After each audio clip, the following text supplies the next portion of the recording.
నేడు ఢిల్లీలో సిడబ్ల్యూసీ సమావేశం జరగనుంది. ఇక ఏఐసీసీ కేంద్ర కార్యాలయంలో ఉదయం 10 గంటలకి భేటీ జరగనుంది. ఇక కాంగ్రెస్ అధ్యక్షుడు మల్లికార్జున ఖర్గే అధ్యక్షతన ఈ సమావేశం జరుగుతుంది. ఇక సమావేశానికి సోనియా గాంధీ, రాహుల్ గాంధీ, ప్రియాంక గాంధీ హాజరు కానున్నారు. ఇక ఎన్నికల మేనిఫెస్టోకు ఆమోదం తెలపనున్నారు సిడబ్ల్యూసీ సమావేశంలో.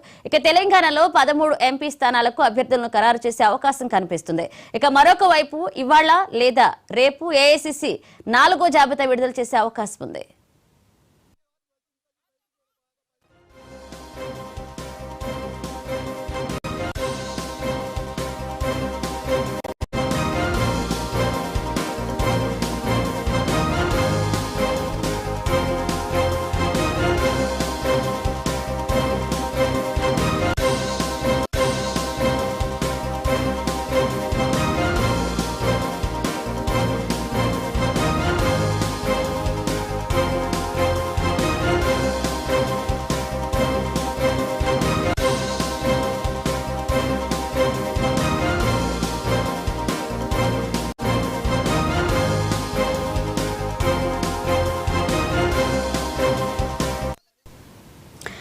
నేడు ఢిల్లీలో సిడబ్ల్యూసీ సమావేశం జరగనుంది. ఇక ఏఐసీసీ కేంద్ర కార్యాలయంలో ఉదయం 10 గంటలకు భేటీ జరగనుంది. ఇక కాంగ్రెస్ అధ్యక్షుడు మల్లికార్జున ఖర్గే అధ్యక్షతన ఈ సమావేశం జరుగుతుంది.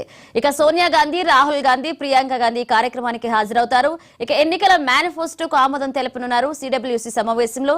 ఇక తెలంగాణలో 13 ఎంపీ స్థానాలకు అభ్యర్థులను ఖరారు చేయనున్నారు.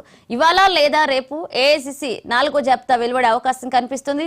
ఇదే అంశానికి సంబంధించి మరిన్ని అప్డేట్స్ మా ప్లానింగ్ ఎడిటర్ సురేష్ గారు అందిస్తారు. సురేష్ గారు, మనీషా, ఇప్పుడు విడుదల చేయబోయే 4వ జాబితాలో ప్రధానంగా తెలంగాణకు సంబంధించి చాలా తీవ్ర ఉత్కంఠ నెలకొంది. ఇప్పటికే సీఎం రేవంత్ రెడ్డి గారు సోనియా గాంధీతో కూడా భేటీ అయ్యారు. మీకు తెలుసు, తెలంగాణలో 4 లోక్సభ స్థానాలకు ఇప్పటికే జహీరాబాద్, మహబూబాబాద్, నల్గొండ, మహబూబ్నగర్ లోక్సభ స్థానాలకు అభ్యర్థులను ప్రకటించారు. ఇంకా మిగిలిన 13 లోక్సభ స్థానాలు ఉన్నాయి. 13 లోక్సభ స్థానాలకు సంబంధించే ముంబైలో నిన్న ఆదివారమే స్క్రీనింగ్ కమిటీ సమావేశం జరిగింది. ఆ సమావేశంలో కూడా చర్చించారు. అయితే మీకు తెలుసు, రాజకీయ వ్యూహకర్త ఎవరైనా సునీల్ కనుగోలు ఆ బృందం ఇప్పటికే కొన్ని ఫ్లాష్ సర్వేలు కూడా చేసింది. ఆ సర్వేల వివరాలు బృందం ముంబైలో ఆదివారం జరిగిన స్క్రీనింగ్ కమిటీ సమావేశంలో కూడా దాని మీద చర్చ జరిగింది. అయితే మీకు తెలుసు, మిగిలిన 13 నియోజకవర్గాలకు సంబంధించి గతంలో మీకు తెలుసు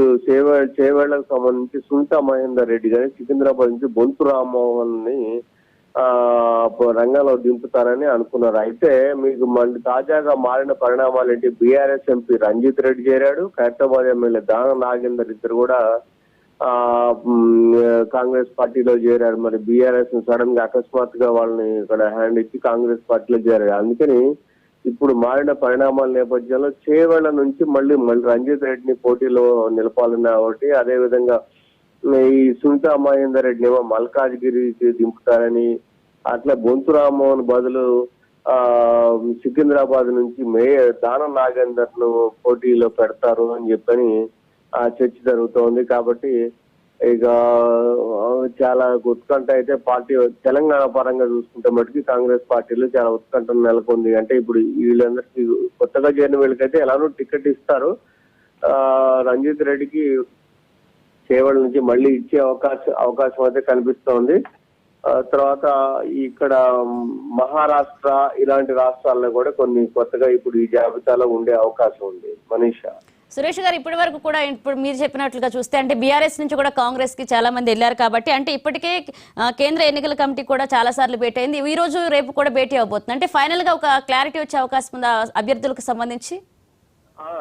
ఈ జాబితాలో మనకి తెలంగాణకు సంబంధించి పూర్తి స్పష్టత వచ్చే అవకాశం ఉంది. 13 లోక్సభ స్థానాలకు కూడా మొత్తం అభ్యర్థులు ప్రకటించే అవకాశం అయితే కనిపిస్తుంది. అయితే ఇప్పుడు వీళ్ళందరినీ కూడా ఎవరైతే కొత్తగా తాజాగా చేర్చుకున్నారో వాళ్ళందరూ కూడా టికెట్ ఎక్స్పీరియన్స్ తోటే ఒక రకంగా చేర్చుకున్నారు. ఇప్పుడు రంజిత్ రెడ్డి గారు చేరారంటే తప్పనిసరిగా టికెట్ అంటారు. దానం నాగేందర్ గారు యాక్చువల్గా ఖైరతాబాద్ ఎమ్మెల్యే ఉన్నాడు, ఎంపీగా కంటెస్ట్ చేయాలనే ఒక ఆలోచనతోటే ఆయన ఇందులో చేరాడు. ఒక్కళ్ళుగా చేరితే మీకు ఎట్లయినా డిస్క్వాలిఫికేషన్ అనేది అక్కడ వర్తిస్తుంది. బట్ డిస్క్వాలిఫికేషన్ ఉంది తెలిసి కూడా దానం నాగేందర్ గారు చేరారంటే ఆయన ఉద్దేశం ఏంటంటే లోక్సభకి వెళ్ళాలనేది దీన్ని బట్టి మనకు అర్థం అవుతుంది. అదే విధంగా ఈసారి సర్వేలు మీకు తెలుసు, మొన్న అసెంబ్లీ ఎలక్షన్స్ లో తెలంగాణలో జరిగిన అసెంబ్లీ ఎలక్షన్స్ లో ప్రధానంగా రాజకీయ వ్యూహకర్త సునీకి అనుకూలు చేయించిన సర్వేలే ప్రధానంగా బేస్ చేసుకుని క్యాండిడేట్ ప్రకటన జరిగింది. ఈసారి కూడా ఆ సర్వేలు ఫ్లాష్ సర్వేలు అనేవి కూడా ఆల్రెడీ స్క్రీనింగ్ కమిటీ ముంబైలో జరిగిన స్క్రీనింగ్ కమిటీకి ఇచ్చారు కాబట్టి ఆ స్క్రీనింగ్ కమిటీలు కూడా చర్చ జరిగింది. దానికి అనుగుణంగానే ఈ అభ్యర్థుల జాబితాలో